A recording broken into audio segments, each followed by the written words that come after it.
On the broadcast here tonight, deadly quake. A strong earthquake strikes in the middle of the night in Italy. Tonight, the rising toll of dead and injured and the growing number of those left homeless. The honored, for the first time in 18 years, the images we're allowed to see of the homecoming of an American killed in war. Meltdown, a 25-mile-long ribbon of ice has broken at the bottom of the world, and there's a disturbing new warning about what's to come. And making a difference, communities acting locally, not waiting for Washington for an economic boost.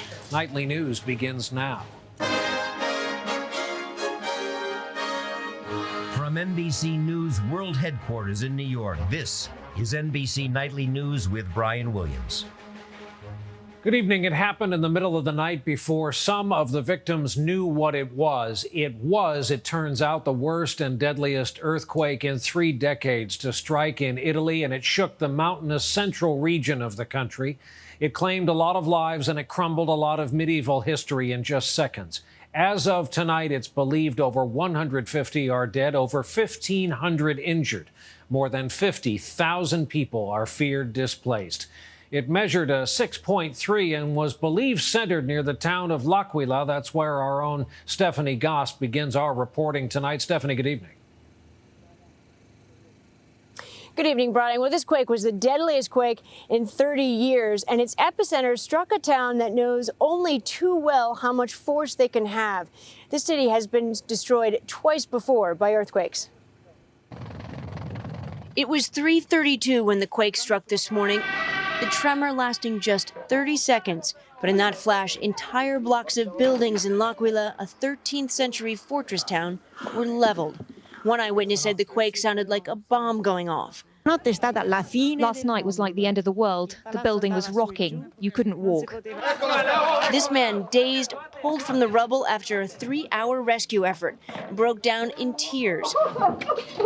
Using bare hands to dig and ladders to carry the injured, 4,000 rescue workers are trying to reach the trapped. At least 150 people are dead and 1,500 injured, but those numbers are expected to climb as reports come in of towns and villages entirely flattened and cut off by destroyed roads. Phone and power lines are down and gas mains ruptured. Everything is destroyed. Our house has gone. At least tens of thousands of people are homeless, and the government is racing to set up a tent city as well as medical field clinics. With L'Aquila's main hospital damaged, medical teams are treating the injured outside. The government appealed for help from doctors and nurses across Italy. L'Aquila, 60 miles northeast of Rome, flanked by the Apennine Mountains, lies on an active earthquake fault between the Eurasian and African plates, in central Italy's Abruzzo region. The Apennines is notorious for having destructive earthquakes. And this is not just because it's active, but also because these towns are built primarily with stones. The area has many medieval and Renaissance castles and churches, and some have been seriously damaged. This used to be a 4-story building with as many as 50 people inside. This morning, only 3 escaped with their lives. The rest of today, these workers have been pulling out bodies. Despite the numbing cold and the heavy rain, it is a moment like this keeping the rescue workers determined. A young man, Matteo, finally freed after hours of hard work. So far, at least 60 people have been rescued, but around L'Aquila tonight, family and friends are holding vigil, Brian. They're hoping that their loved ones will be next. Stephanie Goss in Italy for us tonight, starting off our reporting this Monday. Stephanie, thanks. President Obama expressed his condolences to the victims of this Italian earthquake from Turkey, the final stop on his overseas trip. He went to Turkey in an effort to reach out in part to the Muslim world, and speaking to that country's parliament, he declared the U.S., quote, is not and will never be at war with Islam.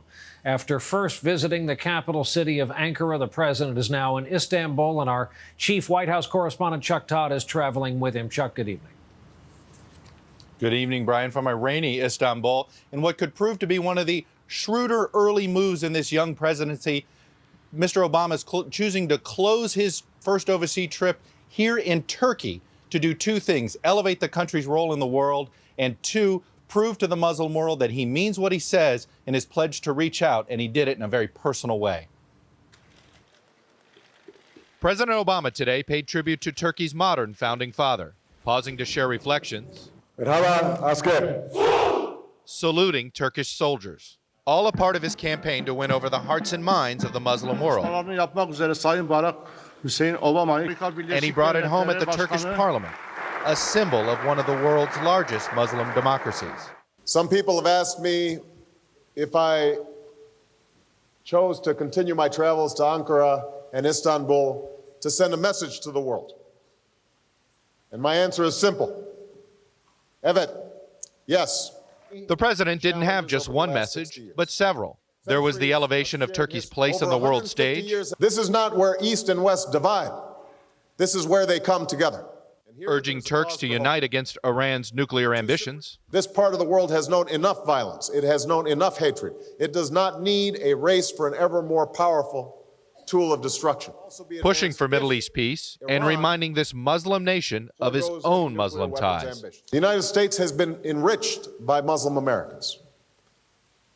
Many other Americans have Muslims in their families or have lived in a Muslim majority country. I know because I am one of them. Finally, offering reassurance. The United States is not and will never be at war with Islam. Because this is a volatile region, security is tight. Mr. Obama visibly flinched during a ceremonial cannon salute. Also missing from this leg of the trip, the crowds that came out to see the president in Europe.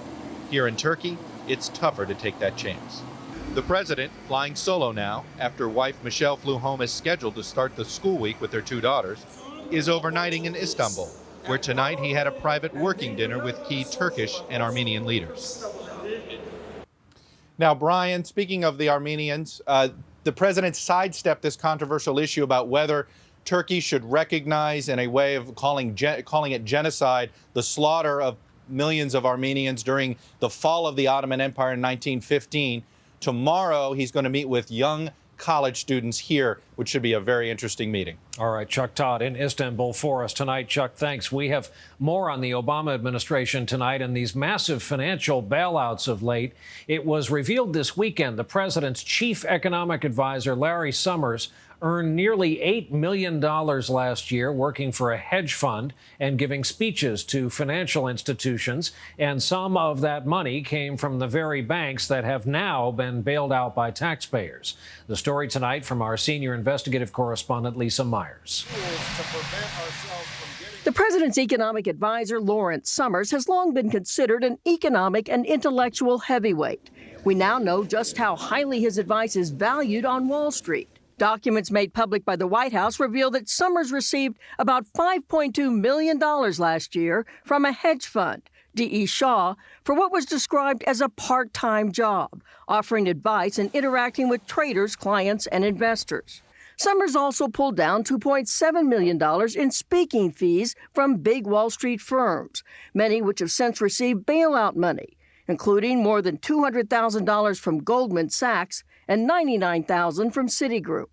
Some analysts see a problem in Summers' close financial ties to Wall Street.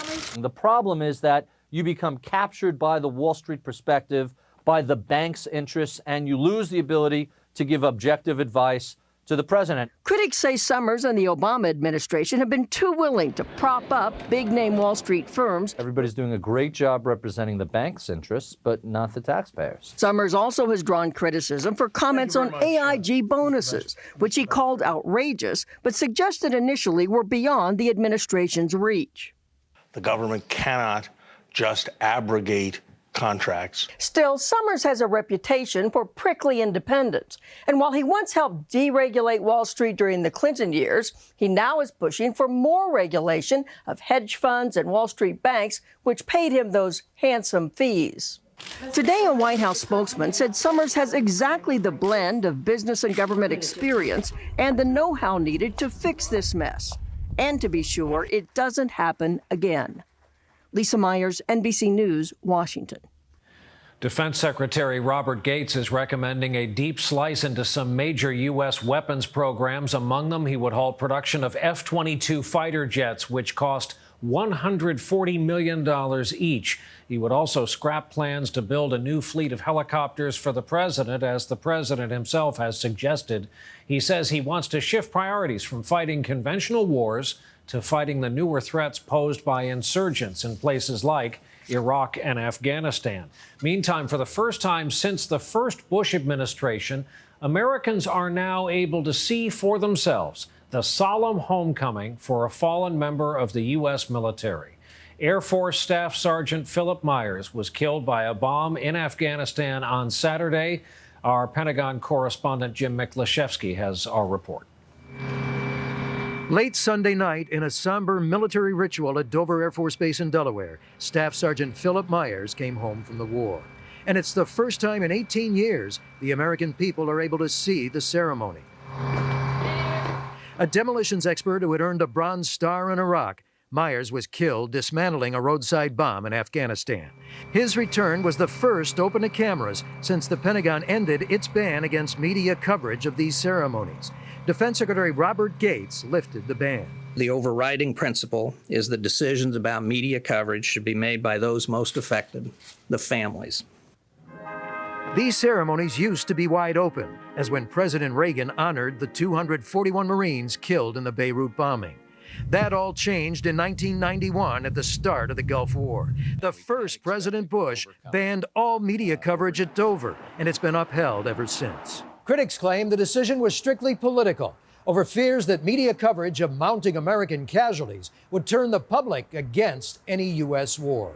The constant exposure to the thousands of killed and wounded, and I underscore wounded, would decrease support for the war. But even out of public view, the military cared for America's war dead with the same dignity and precision of a full and open honor ceremony. Before lifting the ban, Secretary Gates went to Dover to see for himself.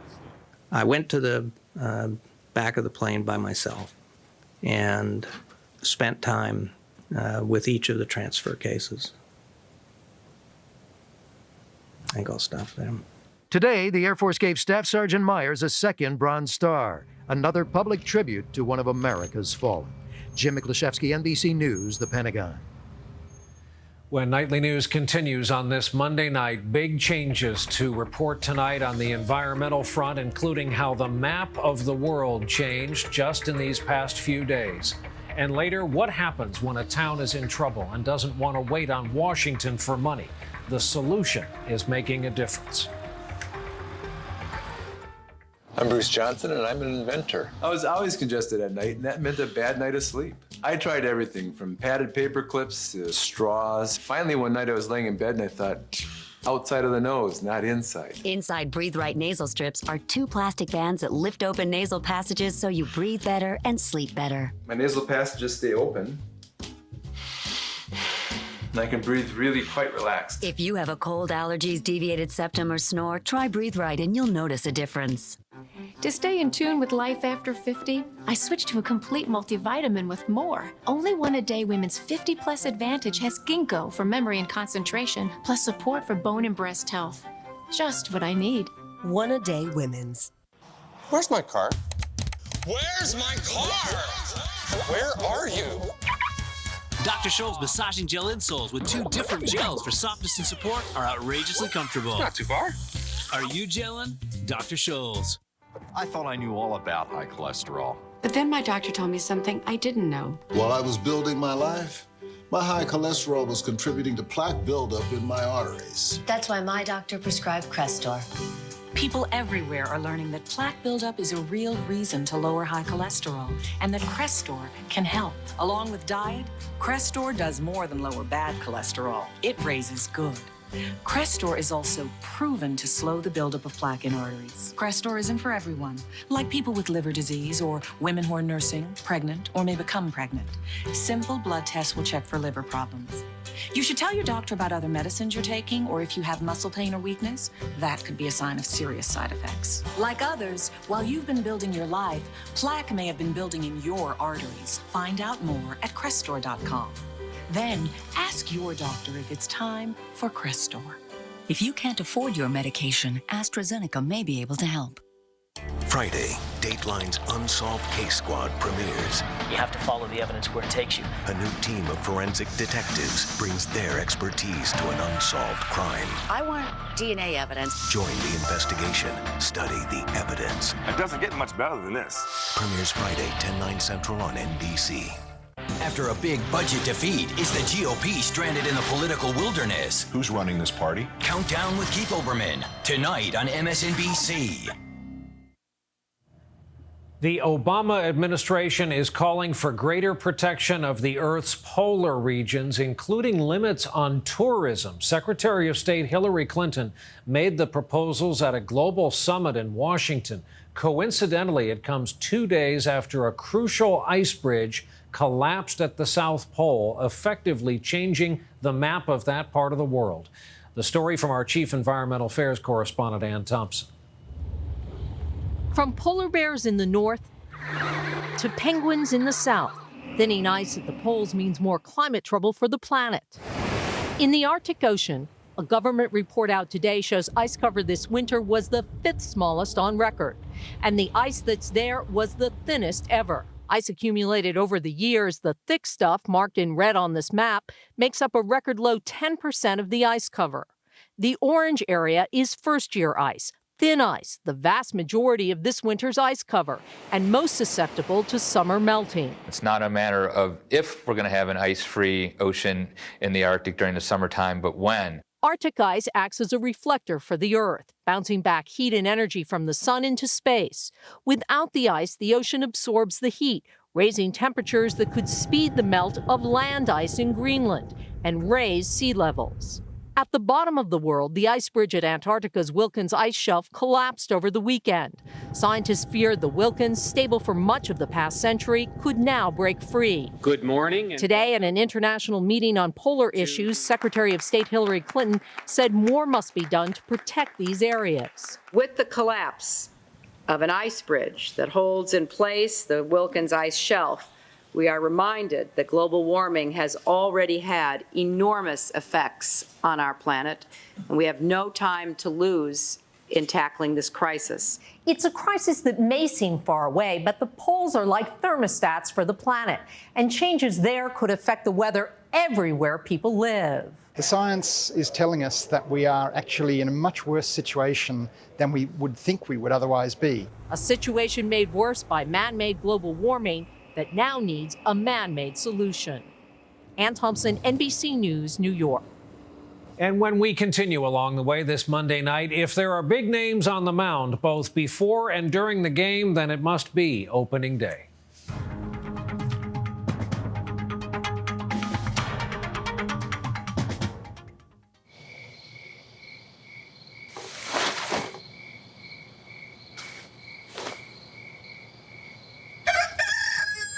Tired of morning coming in the middle of the night? It may be time for 2-layer Ambient CR. The first layer dissolves quickly to help you fall asleep. And unlike other sleep aids, a second dissolves slowly to help you stay asleep. Until you know how Ambient CR will affect you, you shouldn't drive or operate machinery. Plan to devote 7 to 8 hours to sleep before being active. Sleepwalking and eating or driving while not fully awake with amnesia for the event have been reported. In rare cases, severe allergic reactions can occur. If you experience any of these behaviors or reactions, contact your doctor immediately. Side effects may include next-day drowsiness, dizziness, and headache. It's non-narcotic and can be taken for as long as your prescriber recommends. Like most sleep aids, it has some risk of dependency. Don't take it with alcohol. Wake up ready for your day. Ask your healthcare provider for 2-layer Ambient CR.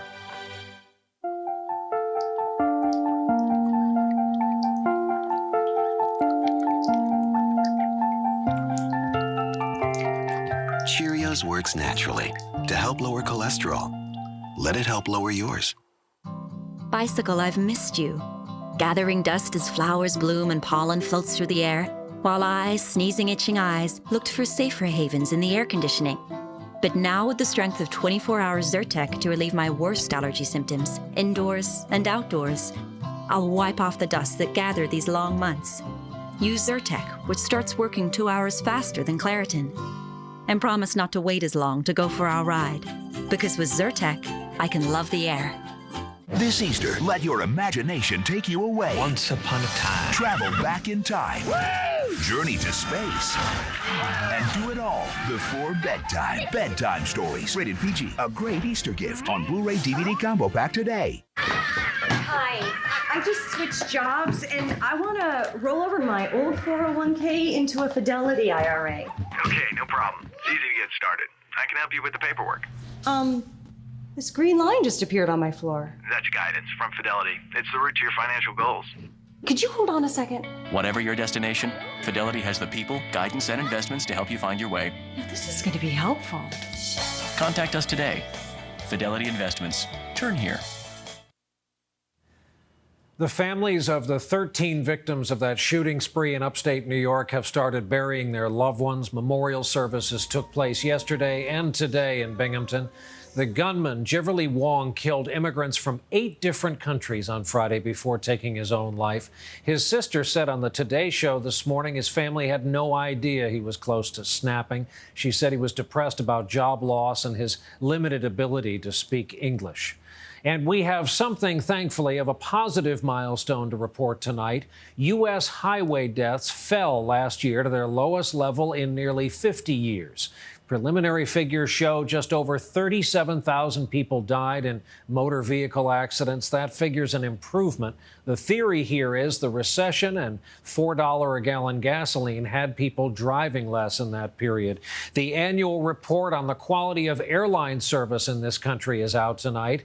Improved is the key word here. In fact, the airlines overall scored their highest marks for service in 4 years. Smaller appears to have done better. Hawaiian Airlines was the top-rated carrier, followed by discount airlines, AirTran, that's formerly ValueJet, and JetBlue.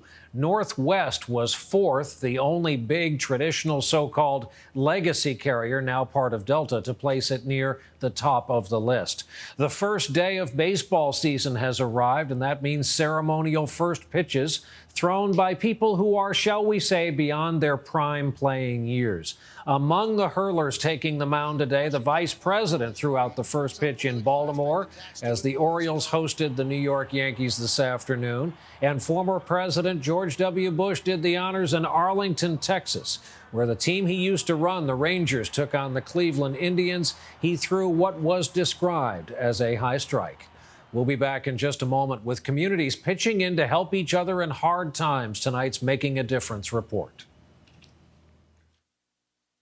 My name is Jane, and I've got osteoporosis, but I'm an on-the-go woman. I've been active all my life. That's why I'm excited about Reclast, the osteoporosis treatment my doctor gives me once a year. My doctor says 1 IV of Reclast can help protect me while I'm on the go for 12 months. How? Well, Reclast helps to re-strengthen my bones to help make them resistant to fracture. And with Reclast, well, no other osteoporosis treatment is approved to help protect in more places: hip, spine, even other bones. You should not take Reclast if you're on Zometa, have low blood calcium, kidney problems, or you're pregnant, plan to become pregnant, or nursing. Take calcium and vitamin D daily. Tell your doctor if you develop severe muscle, bone, or joint pain, or if you have dental problems, as rarely job problems have been reported. The most common side effects include flu-like symptoms, fever, muscle or joint pain, and headache. Do what I did. Ask your doctor about Reclast. Year-long protection for on-the-go women. When my allergies hit, I've got a great new way to hit back. I get Claritin Clear with new Claritin Liquid Gels, the first and only non-drowsy allergy medicine with pure liquid power. Claritin Liquid Gels, a powerful new way to live Claritin Clear. If you're like a lot of people, you have high blood pressure and you have high cholesterol. You've taken steps to try and lower both your numbers, but how close are you to your goals?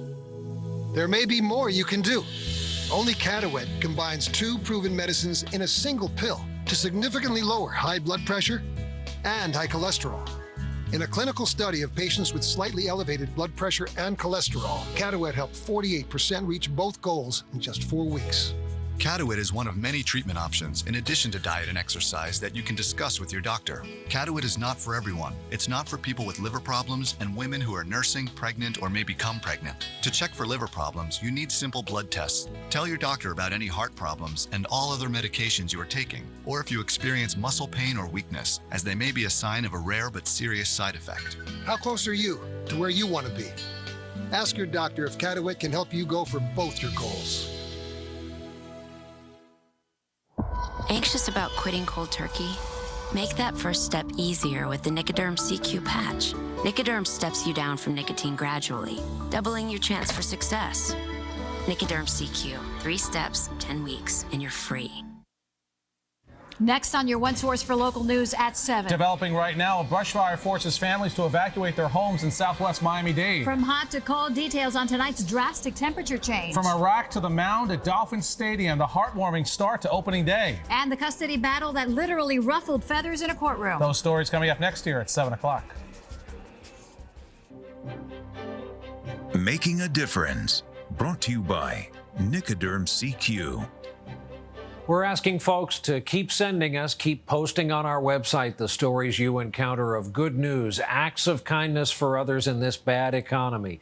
We enjoy telling the stories on the air, like this email we received from Teresa in Florida, who writes, a real estate developer and landlord in Sarasota is offering discounted or even free rent to businesses that will provide local jobs in an economy that has been extremely hard hit by foreclosures and job loss. I think he deserves to be making a difference. Where the national economy is concerned, this is a period of scramble and wait for the federal stimulus money that we know is on the way. But a lot of localities can't afford to wait for the money. They've launched efforts on their own, like a program in California that's making a difference. Our report tonight from NBC's Lee Cowan. Economically speaking, going local in Lancaster sounds pretty good. In this California city, if you hop on a new Harley or you drive off in a new Toyota, they will reimburse you this amount. The city will repay your registration fees in coupons to be spent at local businesses. I'll probably spend it on my grandkids. I always do. Like here at Giovanni's Restaurant. It's like the community reaching out to help each other. It's just one of a host of creative finance ideas hatched by Lancaster to pull itself up by its own economic bootstraps. Why? Washington is not going to pull us up out of anything. With unemployment here hovering at a whopping 15%, the city was growing impatient, waiting for the federal so-called shovel-ready projects to create jobs. So instead, the city council came up with some of its own. It put contractors and engineers to work building a new city park and playground. And it bought and remodeled 100 foreclosed homes. Some are already back on the market. In Texas, the city of Carrollton tapped the Lone Star budget to create 200 local jobs. They're temporary, but for Trevin Brewer, it's something. Might move me into something a lot brighter instead of being in a dark cave. 16 states and at least 30 cities and counties are working on these mini New Deals. Effective in the short term, say some economists, but maybe lacking in the long term. We've got to focus on strategies like the emphasis being placed on small business growth, entrepreneurial development that creates new wealth. Best thing that ever happened to me in life was getting fired. It's that teach a fisherman how to fish idea that New York Mayor Michael Bloomberg is seizing on. His city is offering classes on how to become entrepreneurs. 200 people applied for just 27 spots. It's not just about creating something that's like a job for me now, but really just carrying a career, something I can look forward to. Homegrown solutions to an economic crisis that Main Street hopes to fix one street at a time. Lee Cowan, NBC News, Lancaster, California. And that's our broadcast for this Monday night. Thank you for being with us. I'm Brian Williams. We, of course, hope to see you right back here tomorrow evening. Good night.